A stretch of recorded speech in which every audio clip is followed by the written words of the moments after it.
Assalamualaikum warahmatullahi wabarakatuh. Perkenalkan, nama saya Abdul Latif. Saya merupakan mahasiswa Prodi Tasawuf dan Psikoterapi semester 5. Di sini saya akan menjelaskan atau mempresentasikan jurnal hasil penelitian saya yang berjudul Pengembangan Program Konseling melalui asistensi mengajar bimbingan konseling untuk siswa di SMP Muhammadiyah 4 Surabaya. Mengawali jurnal ini yaitu ada perkataan seorang IQ trainer dan seorang MBTI coach yaitu Pak Iwan Wahyudi dalam podcast Ngopi Bareng Rektor Universitas Satya Negara Indonesia yang berada di Jakarta menyatakan bahwa dalam dunia pendidikan sekarang guru acuh akan kondisi mental siswa dan siswinya. Guru tidak peduli bila siswa dan siswi yang diajarnya mengalami stres, susah, mood swing, dan berbagai permasalahan mental lainnya atau berbagai permasalahan emosi lainnya. Hal yang paling penting adalah ia menerapkan kurikulum yang telah ditetapkan. Jadi guru hanya menerapkan kurikulum yang telah ditetapkan, mentransfer ilmunya, dan siswa-siswinya dituntut harus bisa. Hal tersebut menjadikan siswa-siswi menjadi individu lahir tanpa sebuah kebiasaan untuk peduli terhadap apa yang dirasakan secara emosional maupun secara mental. Ketika individu tidak pernah merasakan terhadap apa yang dirasakannya, maka individu tersebut tidak akan pernah mengerti apa yang akan terjadi dan bagaimana cara mengelolanya. Dari penjelasan tersebut, dapat kita ketahui bahwa perkembangan dunia pendidikan di era modern saat ini semakin menuntut penerapan pendekatan yang lebih luas untuk menangani masalah-masalah yang dihadapi oleh siswa, tidak hanya dari sudut pandang akademik, tetapi juga dari sudut pandang mental, emosional, dan spiritual. Karena dari itu sangat penting bagi seorang untuk tetap hidup dan sehat dengan keseimbangan intelektual, emosional, dan spiritual. Disinilah peran motivator atau konselor atau guru bimbingan konseling sangat dibutuhkan. Di sini, kami sebagai mahasiswa tasawuf dan psikoterapi telah dibekali dengan pengalaman yang cukup kuat mengenai teori psikologi Islam maupun metode konseling. Namun, untuk menjadi seorang konselor atau motivator yang baik, membutuhkan pengalaman langsung dalam menerapkan teori di lapangan. Salah satunya yang kami ambil menjadikan pengalaman kami di lapangan yaitu dengan kegiatan praktik pengalaman lapangan atau kegiatan PPL. Kami mengambil berlokasi di SMP Muhammadiyah 4 Surabaya, yang tugas utama kami adalah yaitu melakukan asistensi mengajar pelajaran bimbingan konseling, yang kami berfungsi sebagai jembatan yang sangat penting untuk menghubungkan teori dan praktek dari bimbingan konseling sendiri. Di sini kami sebagai mahasiswa tasawuf dan psikoterapi memiliki peluang besar untuk berkontribusi positif melalui praktik pengalaman lapangan atau kegiatan PPL di sekolah ini. Keilmuan yang menggabungkan perspektif spiritual Islam dengan pendekatan psikoterapi dapat membantu siswa mengalami stres, kecemasan, konflik internal, dan masalah emosional yang muncul selama proses belajar mengajar. Metode ini juga memungkinkan untuk memberikan bimbingan yang berfokus pada aspek spiritual, sehingga siswa tidak hanya memperoleh solusi praktis, namun juga memperkuat nilai-nilai spiritual yang akan bermanfaat bagi mereka tidak hanya di sekolah, tapi dalam jangka yang panjang. Oleh karena itu, diharapkan tugas kami dapat menggunakan pengetahuan kami dalam memberikan bimbingan dan konseling kepada siswa melalui kegiatan praktek pengalaman lapangan ini. Selain itu, kegiatan ini bertujuan untuk mengembangkan program konseling melalui asistensi mengajar pada pelajaran bimbingan konseling sebagai upaya untuk meningkatkan kualitas dan jangkauan layanan bimbingan konseling di SMP Muhammadiyah 4 Surabaya. Dengan melibatkan mahasiswa atau guru BK sebagai asisten diharapkan dapat memberikan layanan yang lebih intensif dan variatif kepada siswa sehingga dapat meningkatkan kesejahteraan siswa tidak hanya secara akademik namun juga secara emosional dan spiritual.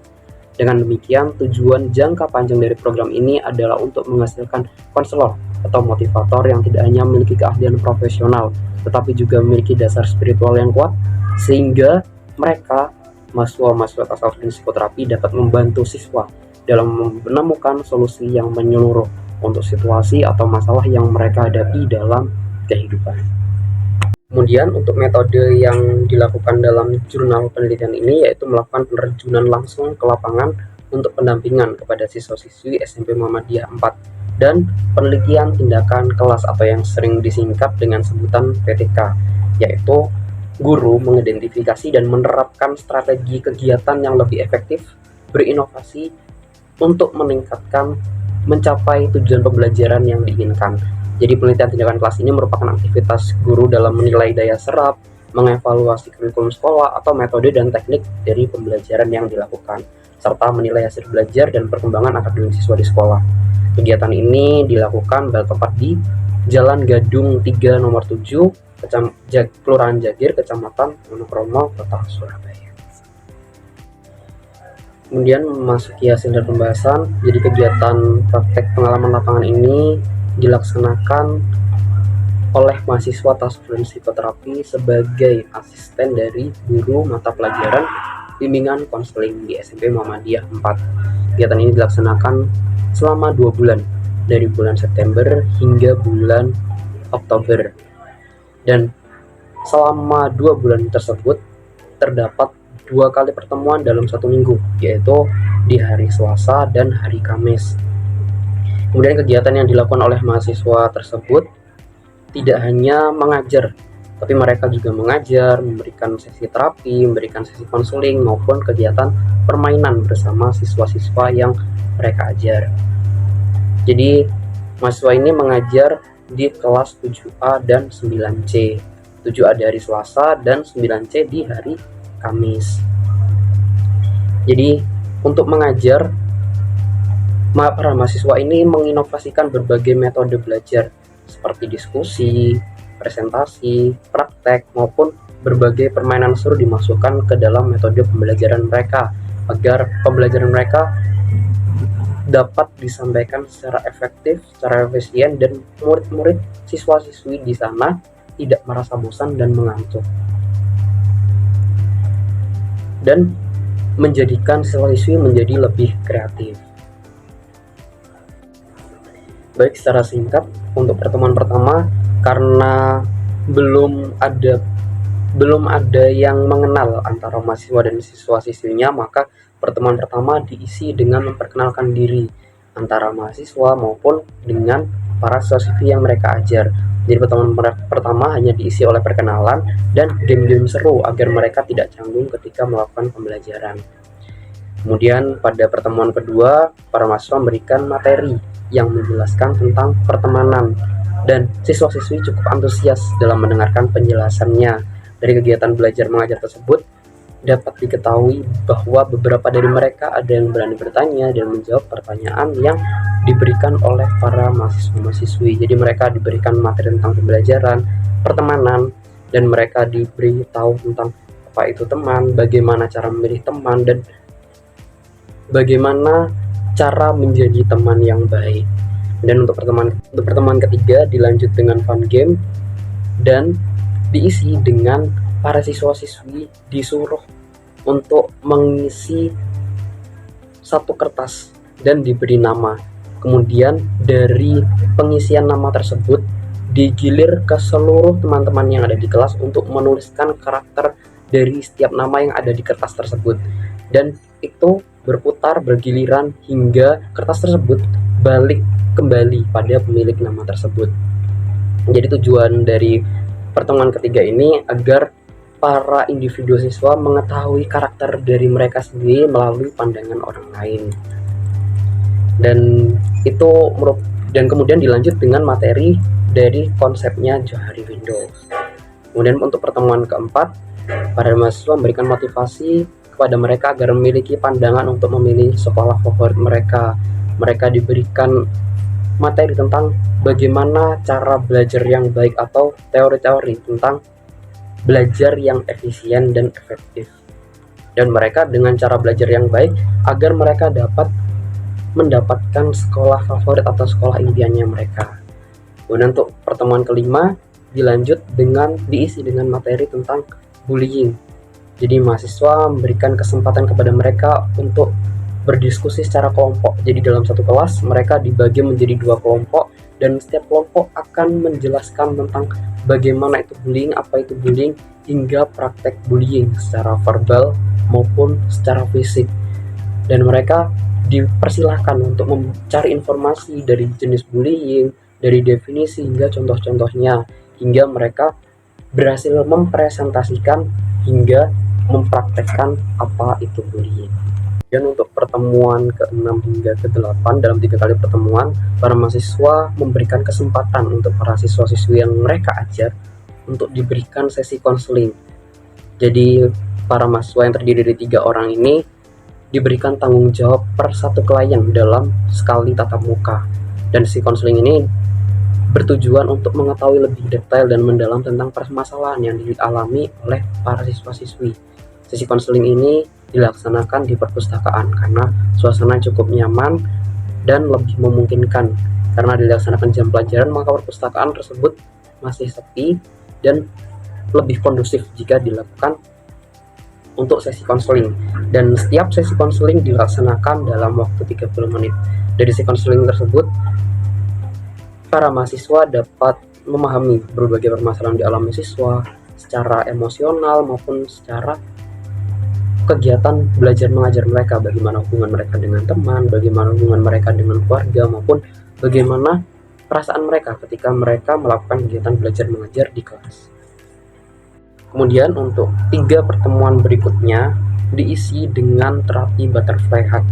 Jadi untuk pertemuan ke-9, para mahasiswa mengadakan pretest terlebih dahulu, dan pretest tersebut yaitu berupa formulir yang terdiri dari 15 soal terkait masalah pertemanan dan keluarga, dengan opsi pilihan jawaban yaitu hanya ya dan tidak.